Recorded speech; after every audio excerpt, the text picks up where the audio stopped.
Yippee!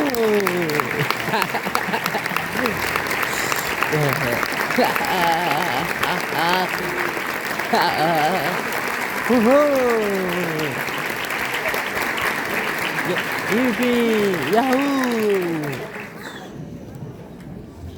Yahoo! Silêncio. Bom, vamos ao Robert Schumann. Robert Schumann, compositor alemão do romantismo, século XIX, nasceu em 1810 e morreu em 1856.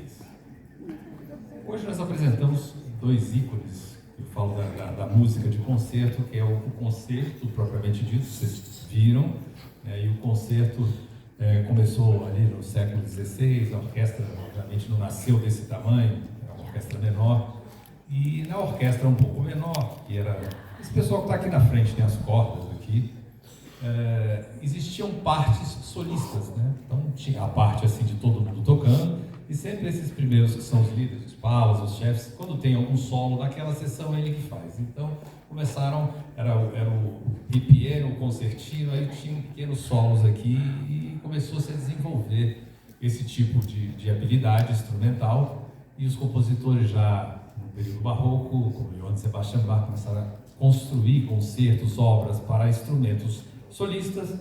Depois do século XVIII, já com Haydn e Mozart, esse protagonismo cresceu muito. Mozart fez 27 concertos para piano, 5 concertos para violinos, e isso teve realmente um grande desenvolvimento já no século XIX, onde nós tivemos os grandes ícones da música de concerto, como Niccolò Paganini, Franz Liszt, Frédéric Chopin, e todos esses que realmente trouxeram o protagonismo do solista em relação à orquestra.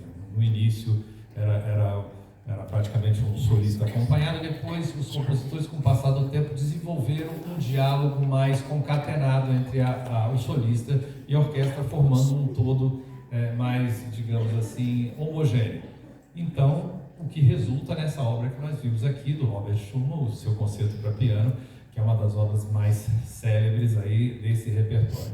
O Schumann era filho de um livreiro, o pai dele vendia livros e era editor também. Então ele já nasceu nesse universo intelectual, no contato com os livros, e ele era até um bom escritor. Até muitos falavam que ele poderia ser um grande escritor. Numa determinada parte da vida dele, ele fundou uma revista que fazia crítica musical da época, comentava os concertos, a nova revista de concertos, e começou a estudar muito jovem música. O pai desenvolveu muito o talento dele, mas chegou uma hora que o pai dele também, por questões de saúde, faleceu, e a mãe resolveu, como toda mãe, muito cautelosa, zelosa, disse que ele tinha que estudar direito, ele ia ser advogado, porque a música não ia resolver a vida dele.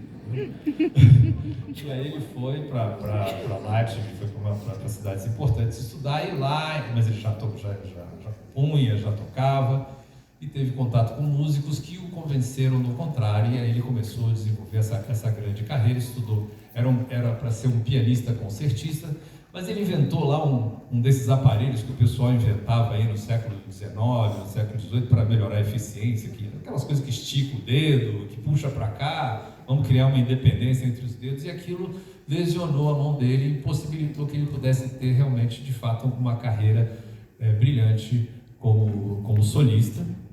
E aí ele investiu na composição. Uma parte da vida dele, o professor dele, o Friedrich Wieck, que era um professor muito importante na época, deu todo o apoio para ele. E lá a filha do Friedrich Wieck era Clara, que ele ficou apaixonado por ela, e depois virou a Clara Schumann. A Clara Wieck também é uma grande compositora. Hoje naquela época era muito comum as mulheres comporem e os homens assinarem as suas obras, porque elas não tinham essa possibilidade, esse protagonismo ou essa liberdade.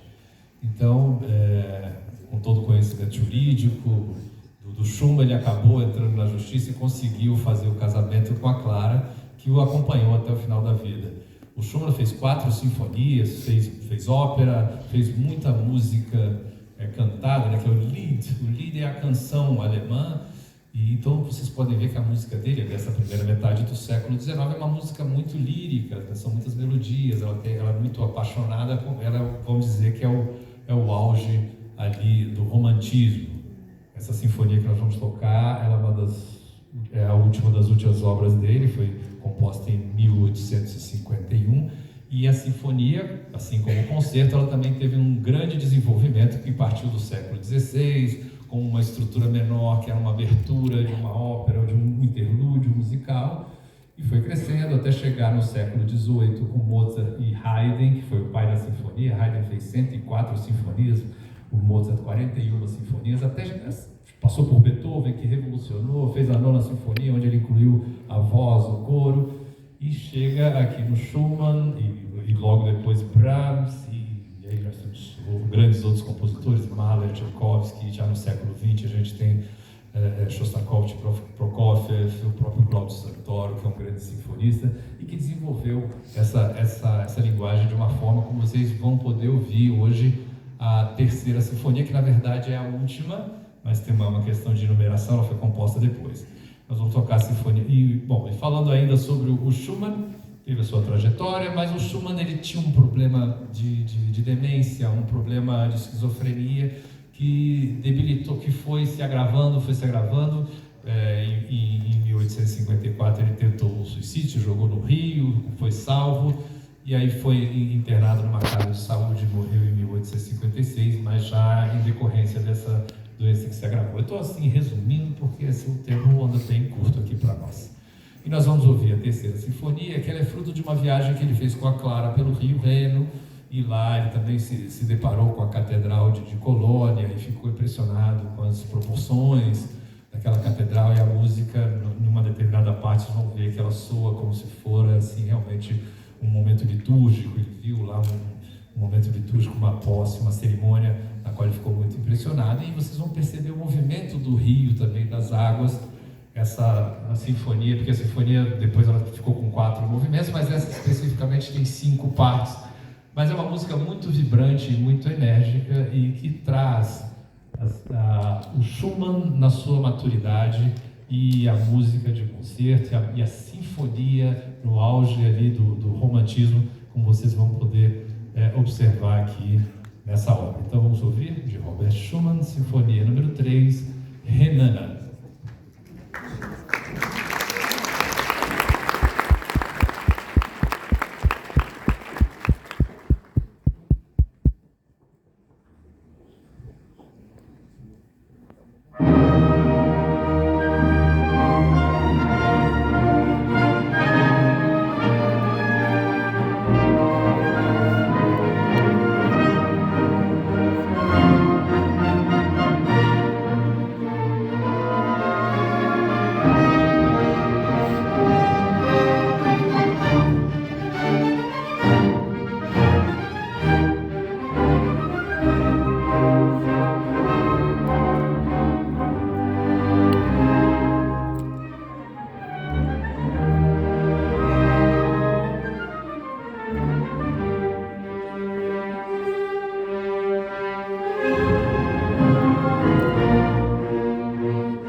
Please? Não.